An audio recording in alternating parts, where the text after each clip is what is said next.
بسم اللہ الرحمن الرحیم۔ السلام علیکم ورحمۃ اللہ وبرکاتہ۔ مسعودہ طاری ٹی وی کی جانب سے آج آپ دوستوں کی خدمت میں قیامت کی دہشت سے محفوظ لوگ اس بارے میں ایک حدیث پاک پیش کرنے کی سعادت حاصل کروں گا۔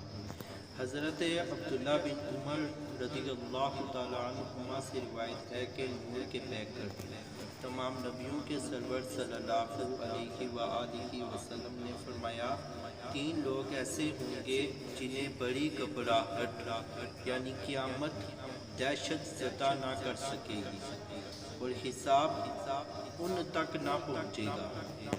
وہ مشک کے ٹیلے پر ہوں گے یہاں تک کہ مخلوق حساب سے فارغ ہو جائے۔ پہلا وہ شخص ہے جو اللہ پاک کی رضا کے لیے قرآن پڑھے اور اس کے ذریعے قوم کی امامت کرائے اور قوم بھی اس سے راضی ہو۔ دوسرا وہ شخص ہے جو اللہ پاک کی رضا کے لیے نمازوں کی طرف بلانے والا یعنی مؤذن۔ تیسرا وہ غلام جس نے اپنے رب اور اپنے دنیاوی آقا کا معاملہ خوش اسلوبی سے نبھایا ہو۔